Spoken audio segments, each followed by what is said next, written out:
Assalamualaikum warahmatullahi wabarakatuh. Alhamdulillahirobbilalamin. Kembali lagi bersama saya dengan Mu'alaf Prince Andre di sini. Kiranya video-video kita semua di sini menjadi bahan inspirasi, juga bahan renungan buat teman-teman Muslim semuanya. Dan juga bersama Kodonditan dari Geraha Mu'alaf Jakarta. Ya, juga di studio di sini ada Ngaji Cerdas, ya kan? Ngaji Cerdas, Bang Asep ya. Waalaikumsalam, ya kan. Terus ada pengamat debat di TikTok, ya, Kang Satria. Terus sama Zona Debat di Kang Satria. Jadi ada berapa channel? Dosen debat, maaf. 1, 2, 3, 4, 5. Ya, jadi alhamdulillah. Ini kita lagi ngumpul di sini. Sekalian kita ngebahas, kita membongkar semuanya yang tadinya belum terbongkar, ya, yang mereka mengatakan sesuatu yang harus berdalil, dan ini kita bongkar semuanya tentang dalil, ya. Oke? Nah, kita lanjutin lagi nih kok. Bongkar apa? Bongkar apa? Bongkar apa yang mereka katakan dan apa yang mereka soal apa nih? Soal apa nih? Soal Parakletos. Parakletos. Siapa ngomongin Parakletos? Andre Tunggal lagi. Andre Tunggal ngomongin Parakletos. Andre Tunggal ngomongin Parakletos. Ngomongin Parakletos lagi. Jadi udah ketakar itu mah. Jadi dia mengatakan bahwa katanya kan banyak yang teman-teman Muslim juga mengatakan bahwa di Yohanes 14 ayat 16 itu, ya kan? Atau mau dibuka dulu nggak Yohanes 14 ayat 16? Jadi biar sahabat Muslim semuanya ini bisa tahu apa sih isinya Yohanes 14 ayat 16 yang dibicarakan oleh Andre Tunggal ini, dan yang banyak sekali dibicarakan bahwa ini adalah nubuat tentang Nabi Muhammad SAW. Mungkin, ya kan? Kita nggak tahu, tapi ini mengarah ke sana, ya kan? Coba kalau seandainya kita lihat. Coba deh, tampil dari. Nah, di sini tertulis, ya kan? Aku akan minta kepada Bapa. Ini Yesus sendiri yang bicara ya. Karena kan tulisannya merah ya. Kan katanya tulisan merah itu adalah Yesus yang bicara. Aku akan minta kepada Bapa, dan Ia akan memberikan kepadamu seorang penolong yang lain, supaya Ia menyertai kamu selama-lamanya. Ya. Yaitu yang 17, yaitu Roh kebenaran. Dunia tidak dapat menerima Dia, sebab dunia tidak melihat Dia dan tidak mengenal Dia. Tetapi kamu mengenal Dia, sebab Ia menyertai kamu dan akan diam dalam kamu. Perlu ditulis lagi nggak? Udah ya, segini aja. Udah. Terus apa lagi? Klaimnya apa? Nah, klaimnya bahwa ini yang dimaksud dengan Yesus ini adalah Roh Kudus. Yang penolong yang lain ini, Roh Kudus. Iya, penolong yang lain ini adalah Roh Kudus. Terus? Udah, tutup dulu, Rit.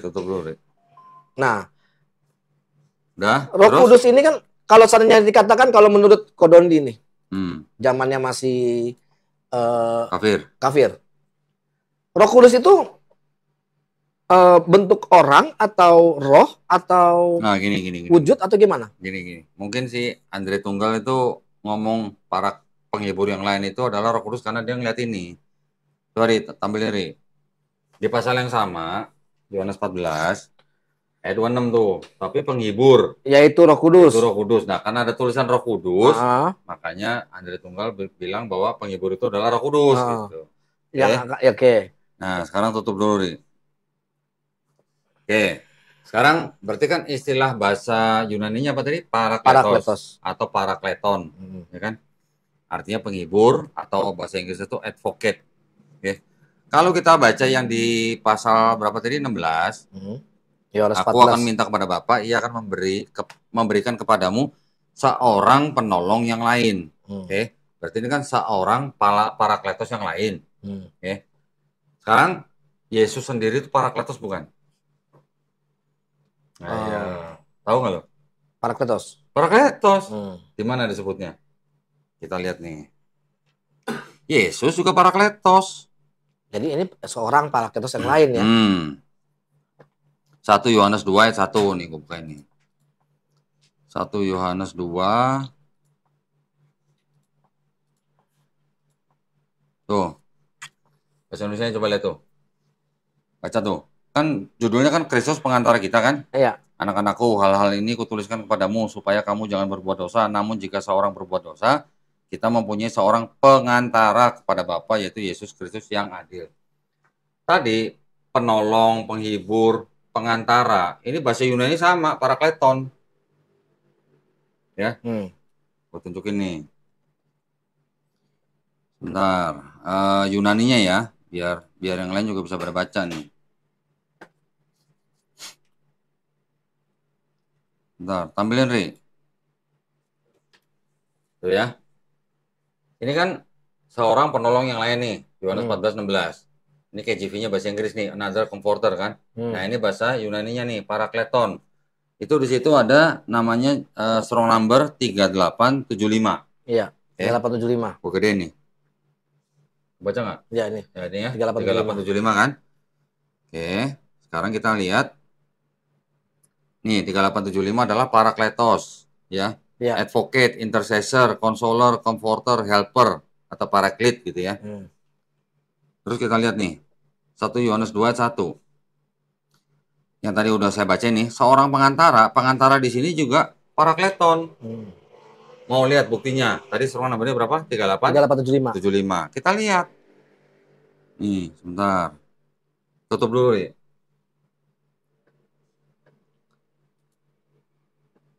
Nah, ini tampilin lagi. Nah, ini. Kelihatan nggak? 1 Yohanes 2:1 kan? Iya, itu.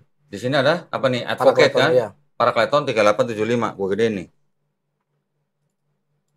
Kelihatan? Iya, 3875. Sama nggak sama yang tadi? Sama. Yohanes 14:19 sama kan? Berarti Yesus juga disebut parakleton. Iya. Oke? Kalau Yesus bilang dia juga disebut parakleton, terus dia bilang nanti akan ada parakleton yang lain. Nah, sekarang kita tinggal lihat kualifikasinya. Yesus nabi bukan? Nabi. Yesus manusia bukan? Manusia. Walaupun Kristen anggap Yesus Tuhan, tetapi dia juga dianggap nabi juga sama Kristen kan? Iya. Betul kan? Betul. Berarti kalau Yesus juga nabi, akan ada nabi yang lain. Karena Yesus juga disebut parakleton. Iya. Masalah Tuhannya nanti deh, nomor 2 deh ya. Tapi Yesus juga nabi. Nabi, Yesus, nanti Yesus mau minta kepada Bapa supaya diutus nabi yang lain gitu. Parakleton. Ngerti. Paham ya? Paham. Terus di ayat lain Yesus bilangnya apa? Parakleton itu tidak akan datang kalau aku tidak pergi, kata Yesus. Tahu ayatnya? Tahu. Ada kan? Saya lupa ayatnya tapi itu. Jadi dia harus pergi dulu. Ya. Gitu loh. Sebentar. Saya pernah baca di Yohanes 16:17. Kita buka aja biar nanti jangan sangkain kita asumsi. 16:17. Sebentar. 16:7 kok tuh 17. Nih, tampilin Re. Sorry. Ini. Nah, itu baca. Namun benar yang kukatakan kepadamu adalah lebih berguna bagi kamu jika aku pergi, sebab jikalau aku tidak pergi, penghibur itu tidak akan datang kepadamu. Tetapi jikalau aku pergi, aku akan mengutus dia kepadamu. Jadi penghibur itu, yang Andre Tunggal bilang Roh Kudus, datangnya kalau Yesus sudah pergi. Iya. Kalau Yesus belum pergi, nggak ada Roh Kudus. Nggak ada Roh Kudus. Waktu Yesus belum lahir, sama Yesus selama jalan-jalan di bumi, Roh Kudus itu ada nggak? Nggak ada. Menurut Bible. Oh, menurut Bible ada. Ada. Waktu Yesus dibaptis, Roh Kudus turun sebagai burung merpati. Sebelum Yesus turun, Zakaria udah kepenuhan Roh Kudus. Elizabeth istri Zakaria juga kepenuhan Roh Kudus. Berarti Roh Kudusnya ada nggak? Ada. Terus Yesus bilang penghibur itu nggak akan datang kalau aku nggak pergi gitu. Iya. Berarti pada waktu Yesus masih di bumi, sudah ada belum tuh penghibur atau Roh Kudus itu? Belum ada. Nunggu Yesus pergi baru dia datang. Ya. Kalau itu ya itu kan dianggap bahwa di situ di suratnya bahwa apa namanya Roh Kudus kan? Ya. Kalau Andre Tunggal bilang penghibur itu adalah Roh Kudus itu sudah ada dari Zakaria kepenuhan Roh Kudus, Elizabeth kepenuhan Roh Kudus, Yesus dibaptis Roh Kudus sudah datang dalam burung merpati gitu. Terus gue tunjukin lagi, sebelum Yesus pergi, Yesus sudah mengembuskan Roh Kudus. Pernah baca aja? Belum. Gue tunjukin. Ketawanya nyakitin. Lo kok nyakitin? Bukan nyakitin gua sih. Yohanes 20:22. Nih baca nih. Yohanes 20:22. Yohanes 20 ayat 22. Kayaknya aku pernah baca deh Yohanes 20 ayat 22. Nah. Tampilin, Re. Tuh, Dan sesudah berkata demikian, ia mengembusi mereka dan berkata, terimalah Roh Kudus. Tadi kan bilangnya apa? Kalau Yesus tidak pergi, iya, penghibur itu tidak akan datang. Iya. Nah, ini Yesus sudah pergi belum? Kan belum. Belum. Itu sudah mengembusi terimalah Roh Kudus. Berarti Roh Kudus bukan itu penghibur itu? Bukan. Nah, apa Roh Kudusnya bolak-balik?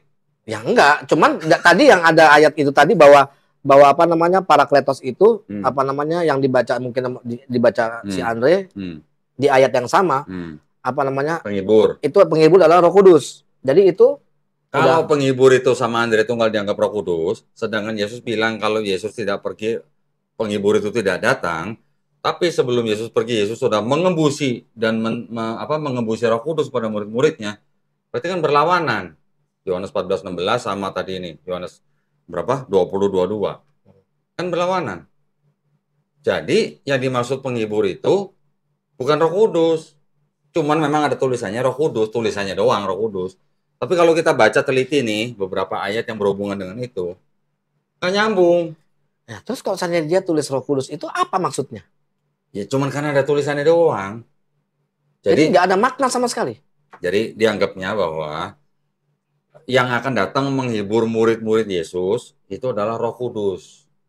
Gitu. Roh Kudus itu dipahami pada waktu kejadian Pentakosta. Ya, pada waktu turun berupa lidah api, terus murid-muridnya berbicara dalam bahasa roh yang orang lain nggak ngerti gitu.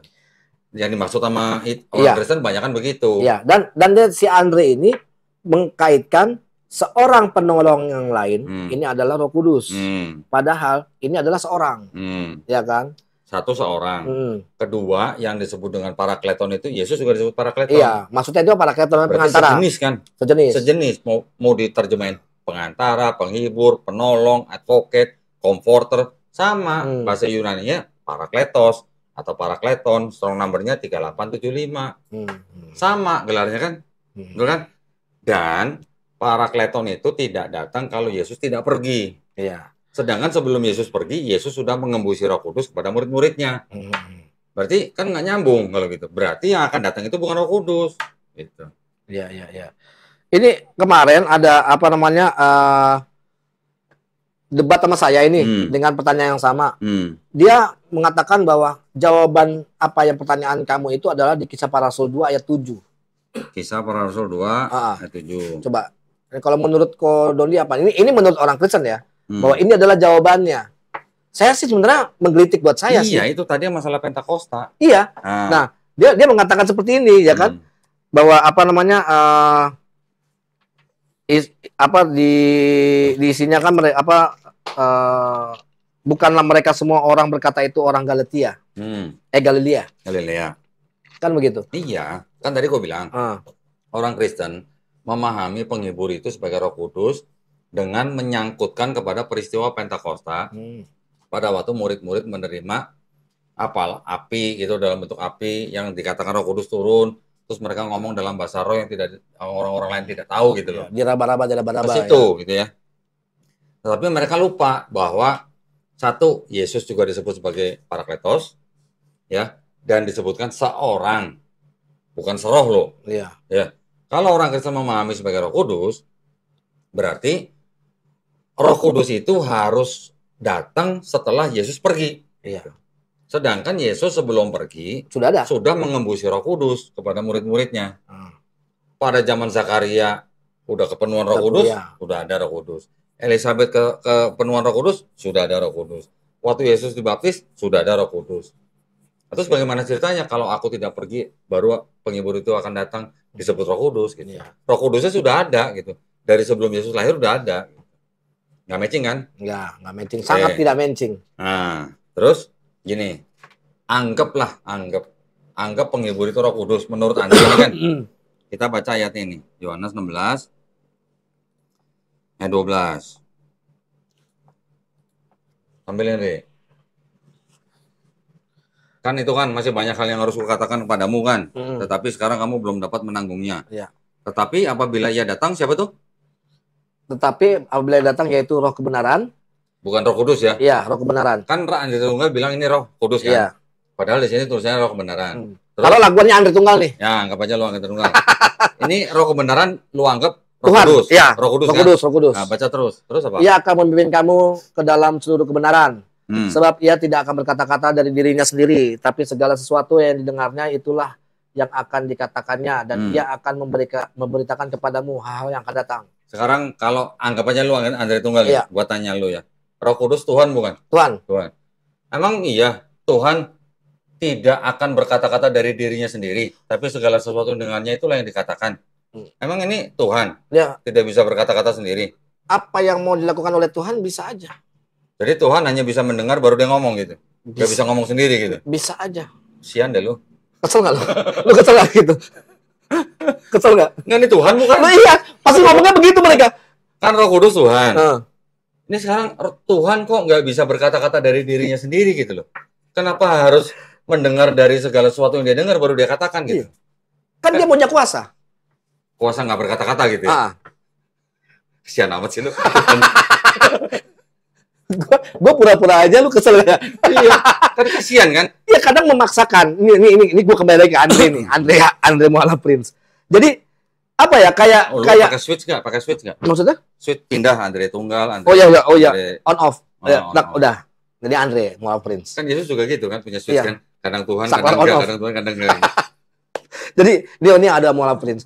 Jadi apa namanya, sebenarnya kadang memaksakan ya kan, bahwa ya pokoknya apapun yang terjadi Tuhan mau jadi apapun bisa.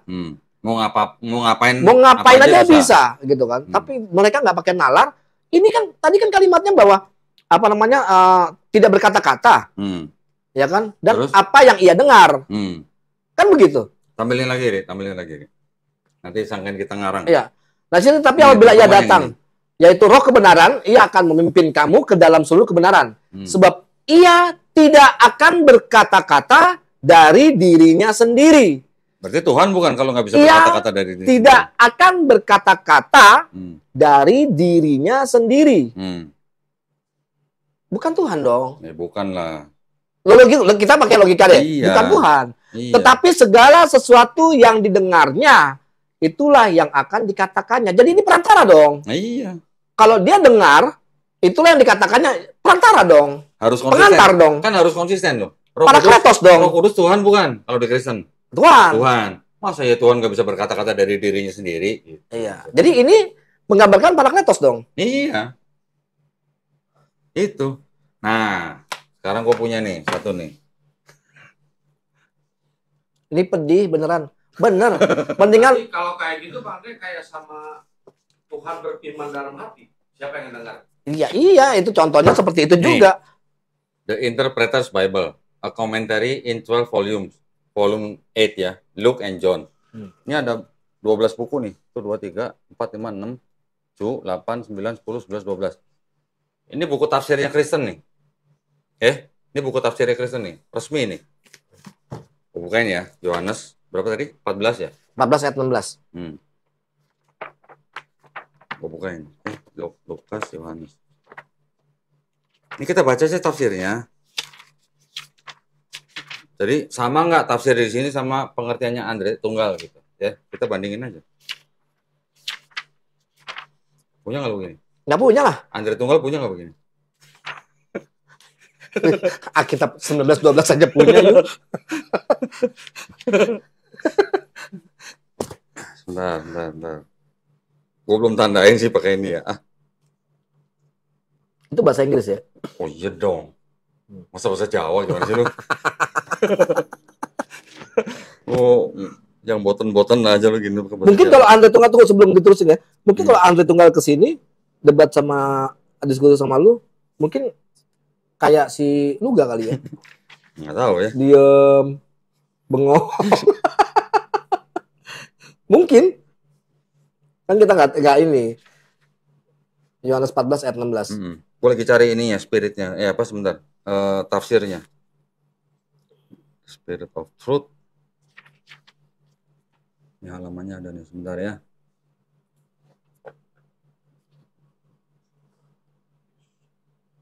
Raymond Brown. Oh, ini bukan Raymond Brown. Ini Raymond Brown bukan sih? Iya kayaknya.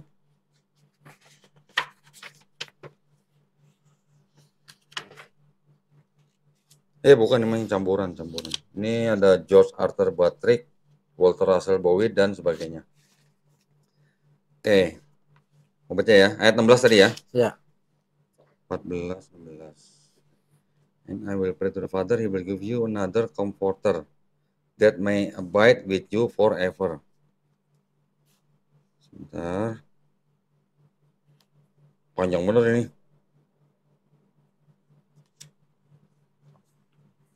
Ada satu poin yang nampol banget gitu.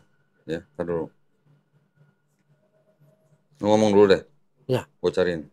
Sekarang begini, ini aja satu ayat yang namanya untuk mengimplementasikan ya, istilahnya si Andri Tunggal untuk mengutarakan ya kan, untuk membantah atau untuk menjawab ya bahwa Parakletos ini adalah sang penghibur, ini adalah Roh Kudus ya kan.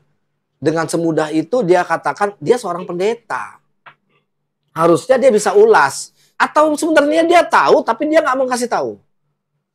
Ya. Jadi ini bukan maksud untuk ini aja ya, cuman untuk membuktikan bahwa kalau hal ini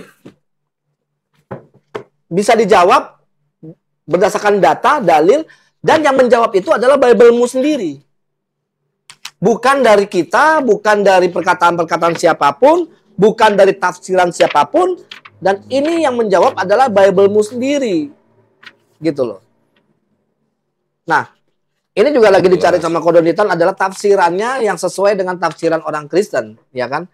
Jadi tafsiran-tafsiran ini itu kita nggak mau yang namanya main menafsirkan sendiri, bahwa mereka biasanya mengatakan bahwa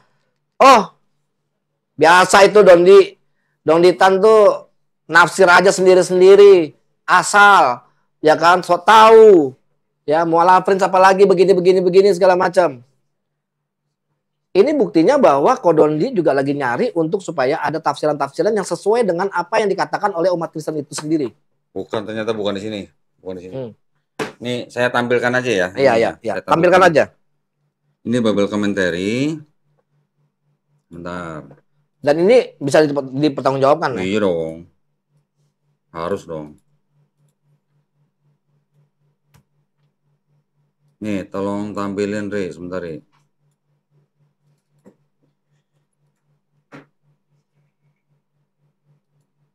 Oke, coba tolong tampilin, Re. Wih, kebaca nggak?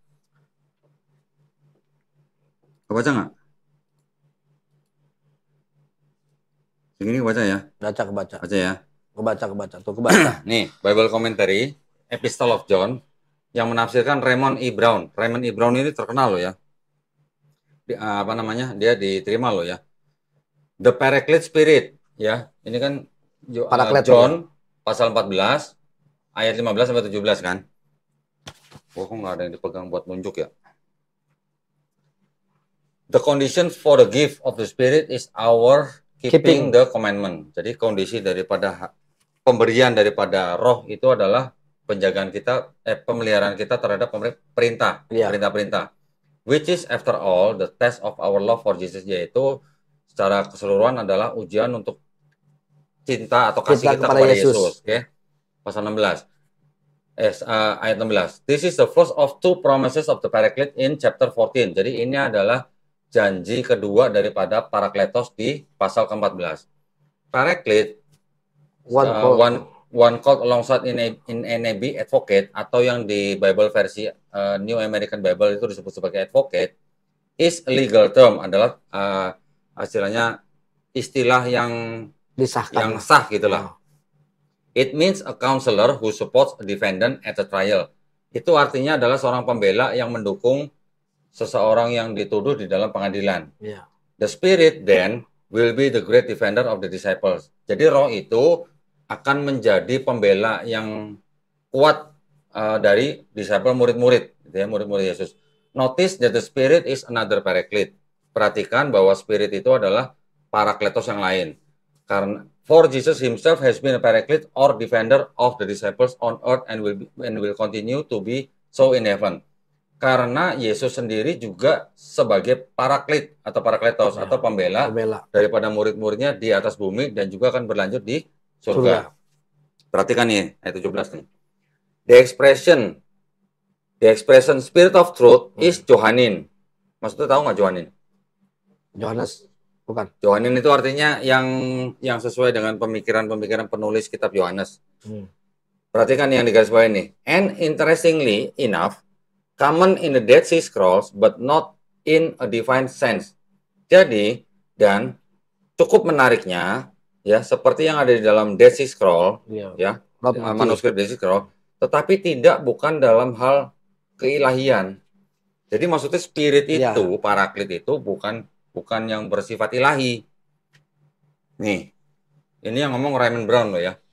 It means the spirit who reveals to the world the truth about Jesus, just as Jesus revealed to the world the truth about the Father. Only those who accept Jesus can accept the Spirit. Artinya ini bukan bersifat ilahi. Nah sekarang kalau Roh Kudus, menurut Andre Tunggal dan menurut teman-teman Kristen, Tuhan bukan? Tuhan kan? Tuhan. Nah ini sedangkan bilang apa? But not in a divine sense. Bukan dalam hal keilahian. Gitu. Jelas? Jelas. Raymond Brown catat tuh ya, Epistle of John Bible Commentary itu. Bukan yang ini ternyata, sorry. Ya nanti. Jadi gini loh. Ini mungkin ketampol 2 kali ya. Sama yang tadi poligami, sama ini kan dia kan membahas 2. Ini nampolnya ini luar biasa. Bener, Re. Jangan nonton, Re. Mendingan lu unsubs aja Donitan. Jangan tonton. Kalau unsubs gua dan nggak bisa bikin reaction gimana lu? Oh, nggak kasihan lu. Ini nggak bakalan di reaction sama dia. Nggak bakalan, dia juga mau ngomong apa? Mau jawab apa? Silakan, ini berdasarkan data ya. Jadi Andre segala macam, silakan bicara sesuai dengan data seperti apa yang Kodon kasih tadi. Jadi jangan sebatas karena menurut kamu. Ya. Data yang lengkap sesuai dengan apa yang ada. Kayak tadi aja untuk tafsiran aja kita juga harus baca sesuai dengan apa yang ini. Gitu. Tampilin lagi deh, Rick, yang ini. Tampilin deh. Ini aja deh. Iya. Kalau memang yang disebut dengan penghibur atau comforter atau advocate atau helper itu adalah Roh Kudus menurut teman-teman Kristen dan Andre Tunggal, tolong jelaskan kepada kita di sini apakah Roh Kudus itu Tuhan yang tidak bisa berkata-kata dari dirinya sendiri gitu. Udah gitu aja. Ya. Tetapi segala sesuatu yang didengarnya itulah yang akan dikatakannya. Nah, sekarang gue tanya gini. Kalau seorang pribadi ya, dia tidak bisa berkata-kata dari dirinya sendiri, tapi segala sesuatu yang didengarnya itulah yang akan dikatakannya. Itu ciri-ciri seorang nabi atau bukan? Ya. Seorang utusan. Iya, seorang utusan. Kan sebagai pengantara. Ciri-ciri. Iya. Ciri-ciri seorang nabi gitu kan? Nabi Muhammad SAW, dia juga nggak ngarang. Dia juga menerima wahyu. Sesuai dengan apa yang didengar. Menerima wahyu, dia mengatakan. Yesus juga begitu. Ada ayatnya. Segala firman yang telah kuberikan kepadamu, telah kusampaikan kepada mereka. Nah, bukan nih Yohanes 17 itu juga lah termasuk kan. Jadi Yesus juga bilang apa? Segala firman yang sudah kuterima, itu yang kusampaikan. Telah kusampaikan kepada mereka. Berarti Yesus juga tidak bisa berkata-kata dari dirinya sendiri, tapi dia mengatakan hari apa yang dia dengar. Betul. Ciri-ciri orang yang akan datang dengan yang tidak bisa berkata-kata dari dirinya sendiri, itu artinya yang mau datang itu roh atau nabi, gitu aja. Jelas kan nabi adalah seorang pengantar berita. Dan Yesus sendiri disebut sebagai parakletos. Iya. Parakletos itu adalah ciri-ciri seorang nabi karena dia adalah advocate, dia adalah comforter, dia adalah helper, dia adalah pengantara. Iya. Jelas? Kan mereka juga katakan Injil adalah kabar baik. Ya benar, Yesus itu membawa Injil, membawa kabar baik sesuai apa yang dia dengar dan dia katakan. Ya. Cukup? Cukup. Kalau saya rasa sudah cukup ini. Kalau udah ditampar ini bukan nampar lagi sih kok. Apa? Ditampol? Tampolnya udah kayak gimana? 2 kali ditampol kayaknya. Kalau seandainya kalau main tinju itu udah di jab 2 kali, ya kan? Uppercut ini udah. Perlu diulang nggak poin-poinnya? Sekali lagi dia diulang. Jadi udah gitu udah. Sekali lagi ya biar jelas ya. Iya, kalau bisa tutup kupingnya yang lain. Yesus mau minta kepada Bapa supaya dikirimkan atau diutus seorang penghibur yang lain. Iya. Penghibur ini adalah Parakleton bahasa Yunani-nya. Dan dia punya strong number, nomornya 3875. Iya. Itu ada di Yohanes 14 ayat 16. Di 1 Yohanes 2 ayat 1, Yesus juga disebut Parakleton. Bahasa Yunani sama, strong number-nya sama, 3875. Oke? Terus kemudian Yesus juga bilang bahwa Parakleton itu tidak akan datang kalau Yesus tidak pergi. Ya kan? Sedangkan pada waktu Yesus belum pergi, Yesus sudah mengembusi murid-muridnya dengan Roh Kudus. Ya. Pada zaman Zakaria, dia sudah kepenuhan Roh Kudus. Pada zaman Elizabeth juga kepenuhan Roh Kudus. Pada saat Yesus dibaptis, Yesus juga sudah ada Roh Kudus datang dalam bentuk burung merpati. Berarti Roh Kudus itu sudah ada sebelum Yesus pergi. Oke. Sedangkan Yesus bilang kan, kalau aku tidak pergi, penghibur itu tidak akan datang. Berarti dengan kata lain, yang akan datang itu bukan Roh Kudus. Ya, itu poin-poinnya. Yang terakhir, bahwa kalau disebut sebagai Roh Kudus, penghibur itu di Yohanes 16 ayat 13 mengatakan bahwa dia tidak akan berkata-kata dari apa yang dari dia sendiri, tapi apa yang didengarnya. Itu adalah ciri-ciri seorang utusan atau nabi. Gitu. Jadi tolong dipikirkan sendiri, silakan dipikirkan sendiri, apakah Roh Kudus yang disebut sebagai Tuhan itu tidak bisa berkata-kata dari dirinya sendiri, harus mendengar apa yang didengarnya. Nah, gitu aja. Ya. Deal kan gitu? Deal, udah jelas. Udah ini kayak kalau tinju ya, ya kan? Ini uppercut sekali, tambahin lagi. Ya, tadi yang apa namanya yang poligami sama ini. Ya. Kalau Andre kan seneng itu sama Kodondi itu di reaksi nih. Coba gue pengen dengar, pengen tahu reaksinya tuh, pengen tahu gue kayak gimana. Nah, ya. Kalau gue rasa sih udah cukup kali ya kok ya. Cukup ya? Ya karena bukannya apa-apa. Ini dilanjutin lagi lebih pedih. Bukan pedih. Pedih. Oke. Terima kasih Ko Dondi udah bisa memberikan semua bukti-bukti dan data-data yang ada. Jadi gini intinya bahwa pernyataan yang dibawa oleh si Andre Tunggal ini dijawab sendiri oleh Bible. Iya, yang jawab Bible. Ya. Kita cuma membacakan, kita mengulas, kita memberitahukan. Ya. Jadi yang membantah sendiri Bible. Tapi nggak apa-apa. Andre mau ngomong itu Roh Kudus nggak apa-apa. Kita nggak boleh ngelarang. Kita nggak ngelarang. Nanti kalau kita kita larang atau kita kritik atau kita bocorin atau kita bongkar, nanti kalau jemaatnya berkurang, perpuluhan berkurang, nanti kita gimana, kan nggak enak, kasihan juga deh. Iya sih. Mendingan ansap aja deh, ansap Kodondi. Jangan ditonton, Re, jangan di-share ke itu. Buat jemaatnya juga kasih tahu jangan subscribe gua. Iya, jangan subscribe untuk jemaatnya si siapa Andre Tunggal. Jangan subscribe Kodonditan sama Mualaf Prince, jangan. Ngaji cerdas jangan, zona debat jangan. Sakit hati. Beneran. Ya. Oke. Ya. Terima kasih untuk Geraha Mualaf Jakarta Kodonditan. Silakan. Pesan sponsor. Tunggu dulu. Gua kalau dari tadi gua mau ngeliatin, gua pengen ngomong. Apa? Lu baju itu lu di endorse atau apa, dari topi, baju segala macam? Kagak, gua punya Ducatinya apa aja. Hah? Sampai jaket segala macam. Ini entusias. Enggak, soalnya orang-orang berpikir Kodondi itu kan. Ntar sekali-sekali kita ngonten belakang kita ada motor gitu. Oh iya, harus. Biar sangkain kita. Jadi gini, kadang mereka begitu kok. Itu si Kodondi itu nyarinya begini buat nyari duit segala macam. Aduh. Syirik itu kan dosa yang tidak terampuni. Salah ya? Itu syirik ya itu. Kalau syirik itu tanda tak mampu ya. Oke, pemirsa, buat para pemirsa yang mau mendukung perjuangan dakwah kami ini dari Geraha Mualaf, silakan bisa mengirimkan ke BSI ya. Ke BSI. BSI nomor rekening 111 88 ada di 99 888. atas nama YPM atau Jakarta dan bisa mengkonfirmasi ke nomor handphone 0813 9883 7003. Ya, ada di running text, gue belum hafal. Ya, itu ada di running text nih ya. Ada di running text. Barakallahu fikum, semoga partisipasi para pemirsa diterima di sisi Allah Subhanahu wa taala sebagai amal jariah. Amin ya rabbal alamin. Amin ya rabbal alamin. Silakan. Oke, terima kasih kepada